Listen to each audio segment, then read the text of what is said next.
Welcome student, good evening सभी का। सभी स्टूडेंट को मेरी गुड इवनिंग। जितने भी बच्चे हैं सभी लोग जल्दी से सेशन को ज्वाइन कर लें, जिससे कि वीडियो को स्टार्ट किया जा सके और वीडियो को आप लोग शेयर कर दीजिए। जितने भी स्टूडेंट हैं, ठीक है, सभी बच्चों को वीडियो को शेयर कर दीजिए, क्योंकि हम आज आप लोग को कुछ क्वेश्चंस कराने वाले हैं, ठीक है। तो ये सारे क्वेश्चंस छूट न जाए, इसके लिए आप लोग क्या काम करिए, वीडियो को ज़्यादा से ज़्यादा शेयर कर दीजिए, ठीक है। वीडियो को आप शेयर कर दीजिए सभी तक, जितने भी आपके दोस्त व्यवहारी हैं उन सभी को वीडियो शेयर कर दीजिए, ठीक है। तो चलिए, आप सभी का हमारे चैनल सक्सेस की 90s पे स्वागत है। जितने भी बच्चे ज्वाइन हो चुके हैं, तो चलिए आज हम लोग पढ़ते हैं। सबसे पहले हम लोग कुछ चीज़ें बता दें। आप सभी को मालूम है मेरी क्लास की PDF अवेलेबल रहती है, क्लास चल रही है, इसके साथ में अभी PDF आपके मोबाइल पर सेंड कर दिया जाएगा। PDF आपको व्हाट्सएप ग्रुप के थ्रू दिया जाएगा। जो भी बच्चा PDF चाहता है, जो भी व्हाट्सएप ग्रुप पे जुड़ा है उसको तो PDF मिल जाएगा, और जो भी बच्चा नहीं जुड़ा है उसको हमारे नंबर पे कांटेक्ट कर ले। कांटेक्ट नंबर नीचे दिया गया है, मैं वहाँ से आपको PDF सेंड कर दूँगा, जो भी बच्चा देख रहा है, ठीक है। चलिए स्टार्ट करते हैं अपनी नोट्स, ठीक है। और ये जो नोट्स है ये आपके बोर्ड एग्ज़ाम के लिए बेहद आसान है, और ये बेहद बहुत महत्वपूर्ण है, ठीक है, बेहद महत्वपूर्ण है आपके लिए। तो चलिए देख लेते हैं। यहाँ पर क्वेश्चन लिखा हुआ है, क्वेश्चन वाइज करेंगे। थोड़ा सा उदाहरण कर लेते हैं, क्योंकि ये जो एग्जांपल्स हैं ये आपके पेपर में छोटे वाले ऑप्शन में आते हैं, ऑब्जेक्टिव टाइप क्वेश्चंस में आते हैं, तो ये आपके लिए थोड़े इंपॉर्टेंट हो जाते हैं, तो इसलिए मैं इनको करा देने चाहता हूँ, ठीक है। क्योंकि पेपर में आप लोग अंडरस्टैंड अगर हो जाएंगे आज से तो ठीक है, बाद में इसको समझ में आसानी हो जाएगा, ठीक है। क्वेश्चन लिखा हुआ कि किसी विलेन का pH मान 3 है, तो उसमें हाइड्रोजन आयनों का सांद्रण बताइए, ठीक है। pH मान क्या है, 3 है, ठीक है।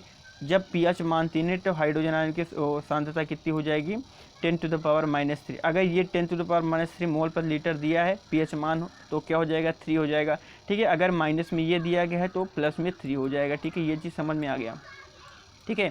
अगर ये वाला, ठीक है, pH वैल्यू, अब ध्यान समझिए, अगर pH मान 3 दिया गया है तो हाइड्रोजन आयन सांद्रण क्या हो जाएगा, 10 की पावर, ठीक है, क्या हो जाएगा, 10⁻³ हो जाएगा, ठीक है।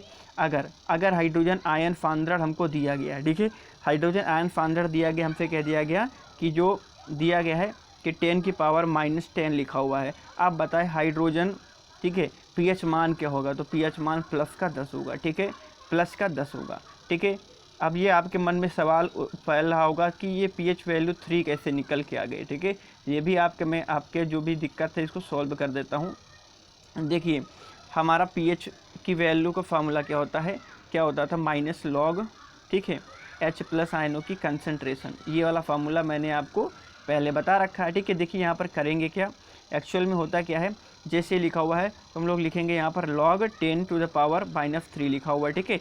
अब यहाँ पर देखिए, यहाँ पर लॉगरिथम्स का आपको फार्मूले आने चाहिए, ठीक है।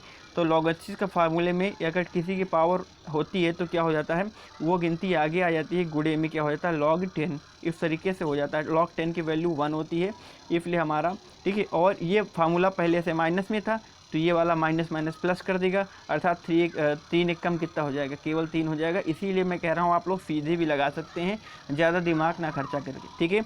अगर pH मान 3 है तो हाइड्रोजन आयन सांद्रण क्या हो जाएगा, 10⁻³ हो जाएगा। अगर हाइड्रोजन आयन का सांद्रण दिया गया है 10⁻³ है तो pH वैल्यू प्लस में हो जाएगी, ठीक है। ये चीज़ सभी को याद होनी चाहिए, ठीक है। चलिए अगला क्वेश्चन देख लेते हैं। अगला क्वेश्चन लिखा है कि एक विलेन में हाइड्रोजन आयनों का सांद्रण 10⁻⁹ है, pH मान बताइए तथा अम्लीय है या क्षारीय, ठीक है। अब देखिए यहाँ पर pH वैल्यू बताना है, तो pH वैल्यू अगर माइनस है तो pH वैल्यू क्या हो जाएगा, प्लस का 6 हो जाएगा, और प्लस का 6, ठीक है, क्या होता है, क्षारीय होता है। क्या होता है, क्षारीय होता है। ये हमने आप सभी को बताया था। 1 से 6 तक अम्लीय होता है, 7वां उदासीन होता है, और 8 से लगा करके 14 तक इसके बीच में जो भी आता है वो क्या होता है, हमारा क्षारीय होता है, ठीक है। तो इस हिसाब से हमारा ये 9 क्या हो गया, क्षारीय हो गया, ठीक है, ठीक है। ये चीज़ कंफर्म हो गया है, ठीक है, ये चीज़ सभी को कंफर्म हो गया है, pH वैल्यू निकल के समझ में आ गया, ठीक है। चलिए अगले क्वेश्चन की ओर चलते हैं, ठीक है। वीडियो अच्छी लगेगी तो वीडियो को एक बार लाइक कर दीजिएगा, ठीक है। क्वेश्चन नंबर 3 लिखा हुआ है कि एक विलेन में हाइड्रोक्साइड आयनों की सांद्रता यानी OH- आयनों की सांद्रता दिया गया है 10⁻⁻10 मोल प्रति लीटर है इसमें, ठीक है। इसका pH वैल्यू ज्ञात करना है, ठीक है। और चलिए pH वैल्यू ज्ञात कर लेते हैं। हाइड्रोक्साइड आयन का मतलब क्या था, OH, ठीक है, OH यहाँ पर दिया गया 10⁻⁻10 मोल प्रति लीटर दिया गया, ठीक है। और दोनों जल का आयनिक गुणनफल क्या होता है, जल का आयनिक गुणनफल होता है 10⁻⁻14 होता है, ठीक है। यानी concentration of H plus ion into concentration of OH minus ion बराबर 1 × 10⁻14 हो गया, ठीक है। अब देखिए यहाँ पर OH ये बटे में कर लेंगे, चूंकि OH के वैल्यू दिया गया, H प्लस निकालना है, तो यहाँ पर 10⁻14 अपान OH हो गया, ठीक है। अब क्या कर लेंगे, यहाँ पर OH की वैल्यू पुट कर लेंगे। OH की वैल्यू क्या है 10⁻, ठीक है, -10 लिखा हुआ, तो 1 × 10⁻10 हो गया।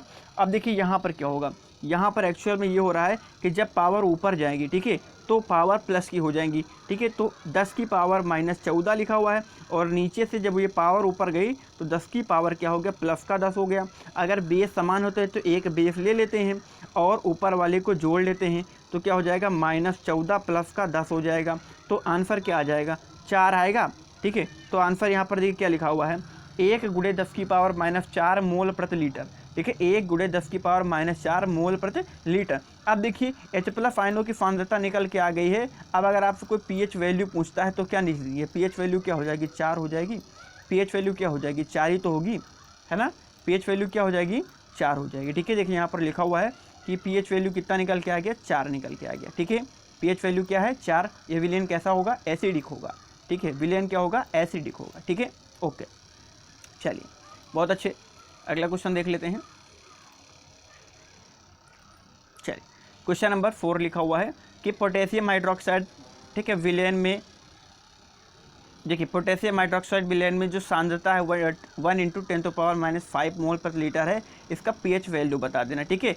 यानी पोटेशियम हाइड्रोक्साइड में जो OH माइनस आयनों की कंसंट्रेशन है वो कितना दिया गया है, 10⁻⁻5 मोल प्रति लीटर दिया गया है, ठीक है। अब देखिए तो यहाँ पर क्या काम कर लेंगे, बस वही काम करेंगे, H दोनों का आयनिक गुणनफल निकाल लेंगे, H प्लस में यही बटे में कर लेंगे, ठीक है। और ये पावर ऊपर चली जाएगी तो प्लस की हो जाएगी, तो -14, ठीक है। यहाँ पर क्या हो जाएगा 10⁻⁻14 गुणे 10⁻+5। अगर ये आपस में घट जाएगा, ठीक है, आपस में घटेगा तो क्या हो जाएगा 9, ठीक है, 10⁻⁻9 मोल प्रति लीटर। अब pH वैल्यू क्या है, 9 है। यहाँ पर हाइड्रोजन आयनों की सांद्रता -9 है, तो pH वैल्यू क्या हो जाएगा, 9 हो जाएगा, ठीक है। pH वैल्यू क्या हो जाएगा, 9 हो जाएगा, ठीक है। तो यहाँ पर देखिए pH वैल्यू निकल के भी आया है 9, ठीक है। pH वैल्यू क्या निकल के आया है, 9 लिखा गया है, ठीक है। ओके, चलिए अगला क्वेश्चन देख लेता हूँ। लिखा है कि एक विलेन में H प्लस आयनों की जो सांद्रता है वो 4 × 10 की पावर -9 मोल प्रति लीटर है। विलेन का pH मान निकालिए और विलेन की प्रकृति कैसी होगी। और यहाँ पर लाग का वैल्यू दिया गया है log10, यानी log2 की वैल्यू 0.3010 दिया गया, ठीक है, 0.3010। इस तरीके से अब क्वेश्चन आएंगे, ये तो आएंगे तो ये लाग की वैल्यू आपको दिया रहेगा, ठीक है, ये लाग की वैल्यू आपको दिया रहेगा। ओके, चलिए हम देख लेते हैं, स्टेप बाय स्टेप हर चीज़ को समझ लेते हैं, ठीक है, क्योंकि ये सवाल आते हैं आपके पेपर में, ठीक है, ध्यान दीजिए। यहाँ पर फार्मूला लिख लिया, H प्लस आयन की कंसंट्रेशन, H प्लस आयन की कंसंट्रेशन ये लिखे हुआ है, ठीक है, ये लिखा हुआ है। अब बात समझिए, अब यहाँ पर बात समझिए, यहाँ पर आपको लॉगरिथम का सवाल याद होना चाहिए। लघु गुणक के सवाल एक फार्मूला होता है, अगर लाग, ठीक है, मैं आपको फार्मूला बता रहा हूँ, लाग यम गुणे यन हो, ठीक है, यम गुणे यन हो, तो इसको हम लोग इस तरीके लिख सकते हैं, लाग ब्रैकेट में यम माइनस एन, ठीक है, एम माइनस एन लिखा जा सकता है। तो यहाँ पर समझिए, यहाँ पर आप लोग समझिए, ये एम गुणे यन लिखा हुआ है, तो हमने क्या कर लिया, लाग 4 माइनस, यानी इसको यम मान लो, इसको यन मान लो, तो लाग यम माइनस लाग यन कर लिया, है ना, लाग एम माइनस, सॉरी एक सेकेंड, फार्मूला गलत हो गया, वहाँ पर प्लस होगा, ठीक है, वहाँ पर जहाँ एम माइनस एन है वहाँ पर एम प्लस एन होता है, ठीक है, एम प्लस एन होता है। अब समझिए, अगर यहाँ पर एम प्लस एन हो गया, ठीक है, तो लाग, ठीक है, यहाँ पर क्या होगा, लाग एम प्लस लाग एन, और बाहर माइनस तो अंदर को माइनस कर देगा, ठीक है। तो यहाँ पर क्या हो जाएगा, माइनस लॉग 4 माइनस लॉग, ठीक है, ये क्या हो गया, 9 हो गया। ओके, अब यहाँ पर बात समझिए, यहाँ पर समझिए क्या हुआ, देखिए 4 को किस तरीके लिख सकते हैं, 2 की पावर 2 लिख सकते हैं, 2 की पावर 2 लिखा जा सकता है ना। अब देखिए ये वाला आगे चला जाएगा, यहाँ पर एक फार्मूला होता है, अगर यम की पावर यन है लाग में, ठीक है, तो ये फार्मूला हो जाता है, यम आगे चला जाएगा, सॉरी यन ये वाला आगे चला आएगा, ठीक है, और ये पीछे गुणे में लॉग एम रहेगा, यानी बेस में जो पावर है वही, बेस में जो है वही रहेगा। अब देखिए यहाँ पर समझिए बात को, ये लिखा हुआ है माइनस लॉग, ठीक है, 10 की पावर -9 लिखा हुआ है।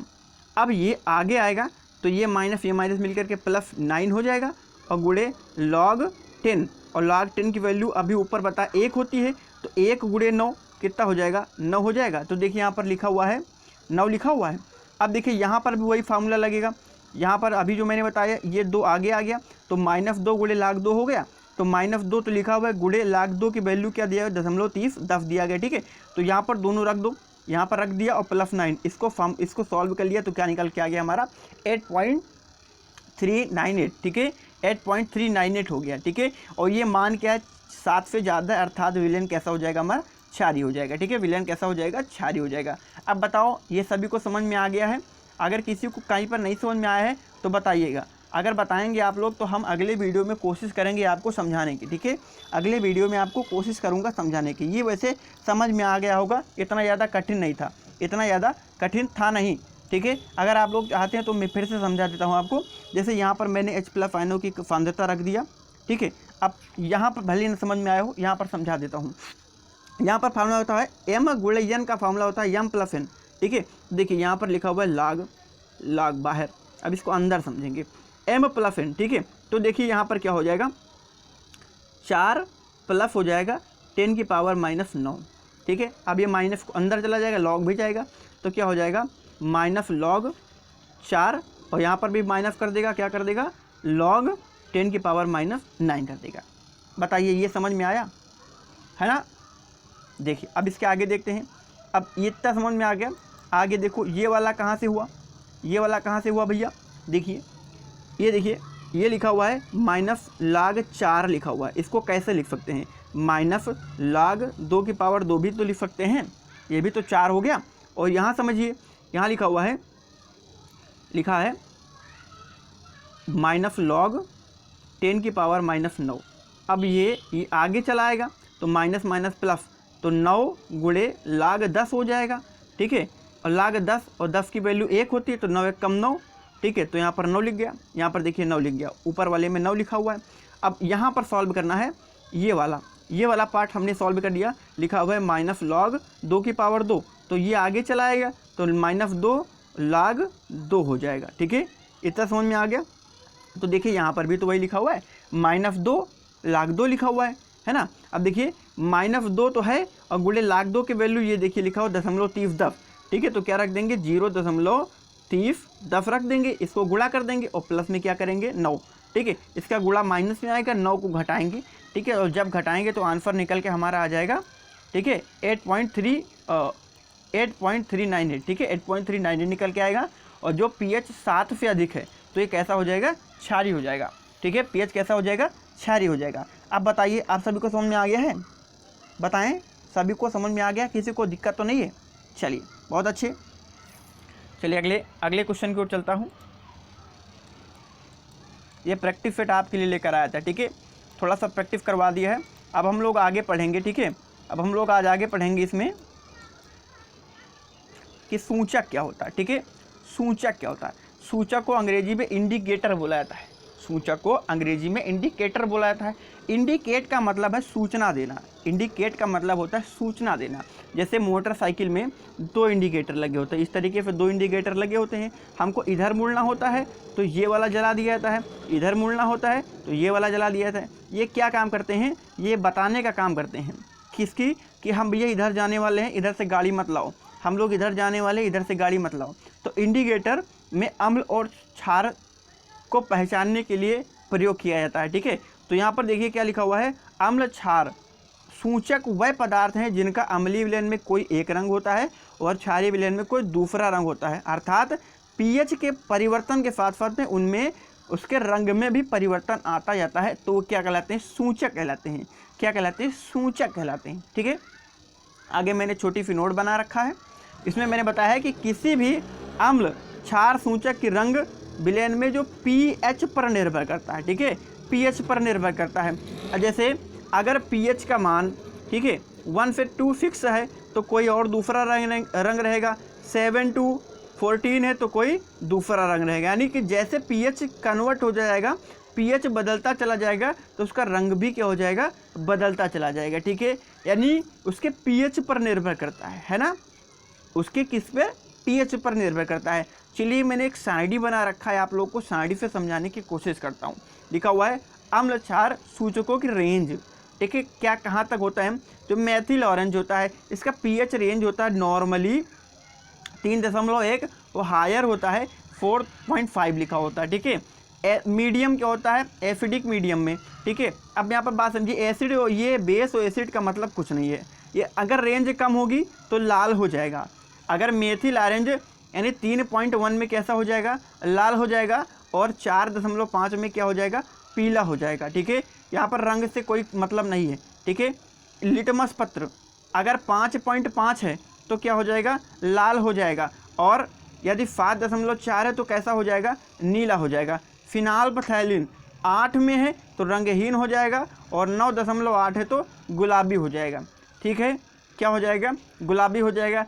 अब या फिर इस तरीके समझो, मेथिल ऑरेंज एसिड विलयन में लाल हो जाता है, और वैसे ही हम लोग क्षार में ले जाते हैं तो कैसा हो जाता है, पीला हो जाता है। लिटमस जो होता है वो एसिडिक मात्रा में लाल हो जाता है, और क्या काम हो जाता है, नीला कैसे हो जाता है, जब उसको क्षार में डालते हैं, यानी जैसा क्षार होगा तो तुरंत नीला हो जाएगा, ठीक है। फिनाल्फथैलीन क्या करता है, एसिडिक मीडियम में रंगीन हो जाता है, रंगहीन, ठीक है, और जो क्षारीय मीडियम होता है उसमें क्या हो जाता है, गुलाबी हो जाता है, ठीक है। तो ये थी आपकी सारणी। अगर आपको सारणी बनानी है तो आप लोग ज़रूर से ज़रूर इसको बना लें, क्योंकि आपके लिए सारणी बहुत ही ज़्यादा इम्पोर्टेंट है, बहुत ही ज़्यादा महत्वपूर्ण है, ठीक है। ये चीज़ समझ में आ गया है। ये लिटमस, ये सभी क्या हैं, ये सूचक हैं। लिटमस है, फिनाल्फथैलीन है, मेथिल ऑरेंज है, हल्दी वगैरह होती है, ये सूचक हैं, ठीक है। सूचक कैसे, कि जैसे कि 3 विलयन रखे हुए हैं, ऐसे 3 विलयन हैं। अब हमको नहीं मालूम है किस में एसिड है, किस में उदासीन जल है, या फिर किस में बेस है, ठीक है। अब हम लिटमस पत्र को ले लेंगे, पहले वाले में डालेंगे, और जैसे डालेंगे तो लिटमस पत्र जैसे लाल हो गया तो हमको पता चल गया विलयन अम्लीय है, विलयन क्या है, एसिडिक है। दूसरे वाले में डाला, कोई रंग नहीं बदला, तो पता चल गया हमको विलयन कैसा है, उदासीन है। तीसरे वाले में डाला और उसने क्या काम कर दिया, नीला कर दिया, लिटमस पत्र को नीला कर दिया, तो अब हमको क्या पता चल गया, विलयन कैसा है, क्षारीय है, विलयन कैसा है, क्षारीय है, ठीक है। तो इस तरीके से जो हमारे सूचक होते हैं इनका यूज किया जाता है, ठीक है। समझ में आ गया। जितने बच्चे हैं जिनको समझ में आ गया है वीडियो को लाइक कर दें, और थम्स अप करना मत भूलें। वीडियो कमेंट में थम्स अप का ऑप्शन होता है, आप लोग वहाँ पे थम्स अप करना मत भूलें। और ये बहुत ही सिंपल सा टॉपिक था, बहुत ही इजी टॉपिक था, मैंने आपको क्लियर कराया है। वैसे तो बहुत सही है, ठीक है, पेपर में बहुत ज़्यादा पूछा जाता है। आगे बात कर लेता हूँ। लिखा हुआ है कि जनरल प्रॉपर्टी ऑफ एसिड्स, ठीक है, एसिड की जनरल प्रॉपर्टीज़ क्या होती हैं इसके बारे में बात कर लेते हैं। तो सबसे पहला है कि ये प्रबल जो अम्ल होते हैं वे क्या होते हैं, संक्षारक होते हैं, ठीक है। संक्षारक मतलब डिकेटिव होते हैं, नष्ट करने का काम करते हैं। अगर उनको सीधे किसी कपड़े पर या किसी बर्तन पर या किसी लकड़ी पर या किसी फर्श पर डाल दिया जाता है तो उसको नष्ट करने का काम करते हैं। तो प्रबल अम्ल कैसे होते हैं, संक्षारक होते हैं, ठीक है, उसमें नष्ट करने की प्रकृति पाई जाती है, ठीक है। आगे क्या है, जो एसिड होते हैं इनका स्वाद खट्टा होता है, ठीक है। कैसे स्वाद में होते हैं, खट्टे स्वाद में होते हैं, ठीक है। आगे क्या है कि हमें अम्लों को सीधे चखना नहीं चाहिए, ठीक है। कैसे चखना नहीं चाहिए, अगर हम लोग चाहें जो प्रबल अम्ल है उसमें उंगली वगैरह डाल दोगे तो हमको नुकसान होगा, इसलिए हमको सीधे कांटेक्ट में नहीं रहना चाहिए अम्लों के, ठीक है। अगला क्या है कि अम्ल जल में विलय होता है, जो एसिड होते हैं वो जल में विलय होता है। जब किसी अम्ल को जल में डाला जाता है तो ऊष्मा उत्पन्न होती है, विलयन का ताप क्या हो जाता है, बढ़ जाता है, ठीक है। अगर हम लोग कोई भी एसिड है, ठीक है, एसिड को जल में डालेंगे, ठीक है, एसिड को जल में जैसे थ्रो करेंगे तो इसका टेम्परेचर क्या हो जाएगा, इंक्रीज हो जाएगा, और टेम्परेचर के इंक्रीज हो जाएगा तो उसमें ऊष्मा क्या हो जाएगी, बढ़ जाएगी, ठीक है, ऊष्मा क्या हो जाएगी, बढ़ जाएगी। इसीलिए जब हम लोग विलयन को यानी अम्लों को तनु करते हैं, तनु का मतलब उसमें पानी की मात्रा जब बढ़ाते हैं तो पानी में, ठीक है, पानी में अम्ल नहीं डाला जाता है, ठीक है, पानी में अम्ल नहीं डाला जाता है। क्यों नहीं डाला जाता है, क्योंकि अगर पानी में अम्ल डाल देंगे, सॉरी एक सेकेंड, अम्ल को, यहाँ पर गलत हो गया, अम्ल को पानी में नहीं डाला जाता है, ठीक है, अम्ल को पानी, सॉरी एक सेकेंड गड़बड़ हो रहा है बार बार। तनु करते समय कभी जल नहीं मिलाना चाहिए, ठीक है। सॉरी गलत हो गया था, मतलब अम्ल में, मैं पहले से ही बता रहा था, ठीक है, अम्ल में, ठीक है, पानी नहीं मिलाना चाहिए, ये चीज़ कन्फर्म। अम्ल में पानी नहीं मिलाओगे एनर्जी ज़्यादा हो जाएगी, चिटक सकता है फ्लास्क जो भी हमने उसका यूज किया है।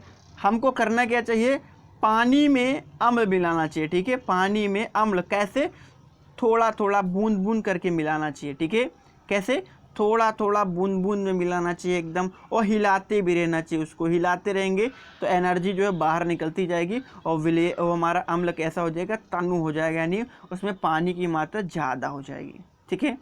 चलिए थोड़ा जल्दबाजी में गलत हो गया, लेकिन कोई बात नहीं है, गलतियाँ सबसे हुआ करती हैं, ठीक है। चलिए अगला क्या है कि अम्ल कई धातुओं से अभिक्रिया करके हाइड्रोजन गैस देता है, ये याद रखिएगा। अगर कोई भी एसिड है, ठीक है, कोई भी एसिड है वो किसी भी धातु से रिएक्शन करेगा, कोई भी धातु से रिएक्शन करेगा तो हमेशा हाइड्रोजन गैस देगा।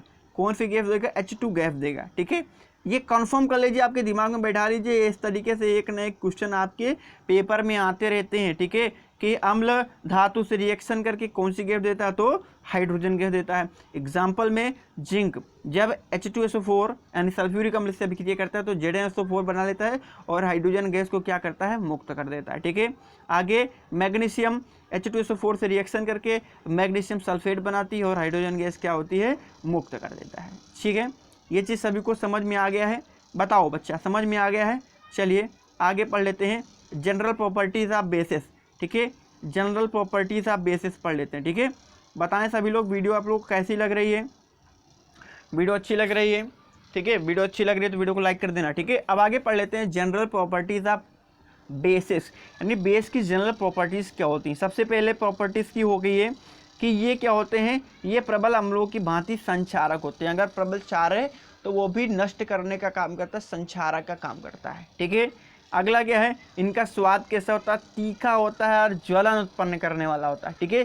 ये कहीं पर भी होते हैं, ये तीखे लगते हैं, जैसे मिर्ची होती है ना, मिर्ची के भांति ये तीखे लगते हैं और ज्वलन उत्पन्न करते हैं, ठीक है, जलाने का काम भी करते हैं। आगे क्या लिखा हो कि जल में विलय होते हैं, ये कैसे होते हैं बच्चा, जल में विलय होते हैं और ये लाल लिटमस को नीला कर देते हैं, ठीक है। क्या काम करते हैं, लाल लिटमस को नीला करने का काम करते हैं। आगे कि ये साबुन जैसे चिकने होते हैं, जो हमारे के बेसेस होते हैं वो साबुन जैसे क्या होते हैं, चिकने होते हैं, एकदम सॉफ्ट चिकना होगा, ठीक है, चिकना होता है।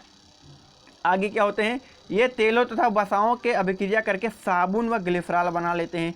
ये साबुनीकरण है, ये बहुत ज़्यादा इम्पोर्टेंट है, ठीक है। ये साबुनीकरण की आपको मान के चलिए पूरी मैकेनिज्म बताया गया है और ये पेपर में भी आता है, आपको प्रश्न में आ जाएगा कि साबुनीकरण की जो हमको बता दीजिए अभिक्रिया, ठीक है। तो साबुनीकरण में ये हमको काम आएगा, ठीक है। देख लेते हैं क्या है कि जब वसा के साथ में किसी बेस को मिलाया जाता है तो ग्लिसरॉल तथा साबुन का निर्माण होता है, ठीक है। ये साबुनीकरण हो गया। अब याद कैसे करेंगे, हम लोग को यहाँ पर याद करना, देखिए CH2OCOR इस तरीके से याद कर लो, ठीक है। यहाँ पर अगर आप लोग सीधे बना लो, सीधे COOR, ठीक है, यहाँ पर सीधे कर लो COOR, कोई दिक्कत नहीं, गलत नहीं होगा, COOR। इस तरीके से आप लोग यहाँ पर OCOR की जगह पे COOR लिख सकते हैं, ठीक है। आगे कैसे समझना है, 3 सोडियम हाइड्रोक्साइड यानी कि जो हमारा क्षार है उसके 3 अणु ले लेना है। अब देखिए काम क्या करना है, यहाँ से इन सभी को हटा दो, इन सभी को हटा दो और यहाँ पर जो हमारे हाइड्रोक्साइड है 3 है ना, 3 को यहाँ पर ला करके जोड़ दो, स्टेप बाय स्टेप जोड़ दो, ठीक है। यहाँ पर अगर हम लोग 3 को जोड़ देंगे तो यहाँ पर देखिए OH आ गया, यहाँ पर OH आ गया, यहाँ पर OH आ गया, ठीक है। ये हमारा हो गया CH2OH, CHOH, ये CH2OH, ये कि हमारा क्या बन गया, ग्लिसरॉल बन गया, ठीक है। क्या बन गया, ग्लिसरॉल बन गया, ठीक है। आगे क्या हो गया, अभी यहाँ पर जो हमारा OCOR बचा ये यहाँ पर आ गया, ठीक है। COO, Na यहाँ पर बचा था, Na यहाँ पर लिख गया, R भी हमारा था तो लिख गया, यहाँ पर क्या लिखा हुआ 3RCOONA लिखा हुआ है, ठीक है। इस तरीके से लिखा हुआ है, ये हमारा क्या होता है, साबुन होता है, ठीक है। क्या होता है बच्चा, साबुन होता है, ठीक है। ये क्या है, ये साबुन है, क्या है बच्चा, साबुन है, ठीक है। ये चीज़ समझ में आ गया, पूरी मैकेनिज्म समझ में आ गया। फिर समझिए, वसा, बेस, ग्लिसरॉल, साबुन, फार्मूला याद कर लो सब लोग। इसको यहाँ से हटा दो, इसको हटा दो, इसको हटा दो, यहाँ पर हमारा OH लगा दो, यहाँ पर OH लगा दिया, ठीक है, OH लग गया। तो यहाँ पर देखिए CH2OH, CHOH, CH2OH हो गया। अब देखिए ये यहाँ से हटा, तीनों हटे तो गए कहाँ, यहाँ गए, RCOO, RCOO हर जगह है, तो 3 RCOO हो गया, और Na तो 3 है तो Na भी हो गया। तो यही हमारा क्या हो जाता है, साबुन होता है, ठीक है, क्या होता है हमारा, साबुन होता है। ओके, ये चीज़ सभी को क्लियर हो गया? बताएं सभी बच्चे, जितने बच्चे देख रहे हैं यार वीडियो को शेयर कर दो सभी लोग। वीडियो यानी देखने के लिए कोई आता नहीं, हमको लगता है आपको पढ़ने में ज़्यादा मन नहीं लगता है। बताओ, मैं आप लोगों के लिए PDF भी दे रहा हूँ, आपको पढ़ा भी रहा हूँ, फ्री में पढ़ा रहा हूँ, कोई कॉस्ट भी नहीं ले रहा हूँ। बस आपसे केवल इतना रिक्वेस्ट करता हूँ कि आप वीडियो को शेयर कर दो, ज़्यादा से ज़्यादा बच्चे ज्वाइन हो। अभी तक ज़्यादा से ज़्यादा लोग जब बोर्ड पे पढ़ा रहा था, ठीक है, तो ज़्यादा लोग ज्वाइन हो रहे थे, लेकिन अब क्या हो गया है, मैं डिजिटल मीडियम से पढ़ा रहा हूँ आपको, आप लोग ज्वाइन नहीं करते हैं, पता नहीं क्या बात है। अब आपको मैं PDF भी दे रहा हूँ, यानी अलग से आपको कोई नोट ना बनानी पड़े, तो भी आपको दिक्कत होती है। पता नहीं आप पढ़ना क्या चाहते हैं। हमको लगता है आप लोग पढ़ना वगैरह नहीं चाहते हैं, केवल टाइम पास करते हैं। यहाँ पर आते हैं आप लोग केवल टाइम पास करने के लिए। क्यों आते हैं? क्योंकि मैं पढ़ा रहा हूँ, इसलिए आप लोग देख लेते हैं 2 मिनट 4 मिनट। टाइम पास मत करो, कंफर्म मैं बता रहा हूँ, मैं जो पढ़ा रहा हूँ 100% राइट पढ़ा रहा हूँ, और ये मान के चलिए यही से आएगा, निश्चित आएगा। 100% दिमाग में रख लीजिए, ठीक है, 100% दिमाग में रख लीजिए। तो प्रीवियस ईयर वाले बच्चे निकल के गए थे, उनकी नोट लेकर लेना, और जो पेपर था उसको मिला लेना। अगर कोई ऐसा क्वेश्चन होगा जो मैंने उनकी नोट में नहीं लिखा होगा तो मुझको बताना, ठीक है। वीडियो देखना बंद कर देना आप लोग। अगर मैं कोई दूसरी चीज़ आपको पढ़ा रहा हूँ तो वीडियो को 8 बजे 8 PM पर देखना मत भूलिए। सभी लोग जितने बच्चे हैं, ठीक है, शाम को 8 बजे हमेशा ज्वाइन करिए। मैं आपको वीडियो परमानेंट हमेशा देता रहूँगा, ठीक है, कोई दिक्कत नहीं आने वाली है। चलिए आगे पढ़ लेते हैं। उदासीनीकरण क्या होता है, न्यूट्रलाइजेशन क्या होता है, इसके बारे में जानकारी ले लेते हैं थोड़ी सी। लिखा हुआ है कि जलीय विलयन में वह अभिक्रिया जिसमें H+ तथा OH- आयन आपस में क्रिया करके जल का निर्माण कर लेते हैं, उदासीनीकरण अभिक्रिया कहलाती है। कैसे? जब H+ मिलेगा जलीय माध्यम में और OH मिलेगा जलीय माध्यम में, तो जल का निर्माण कर लेगा, तो यह क्रिया क्या कहलाती है, हमारी न्यूट्रलाइजेशन कहलाती है, उदासीनीकरण कहलाती है, ठीक है। और एक डिफिनेशन होती है कि जब क्षार और अम्ल आपस में मिलते हैं तो जल और साल्ट यानी लवण का निर्माण होता है, तो यह अभिक्रिया कहलाती है उदासीनीकरण। क्या कहलाती है? उदासीनीकरण कहलाती है, ठीक है।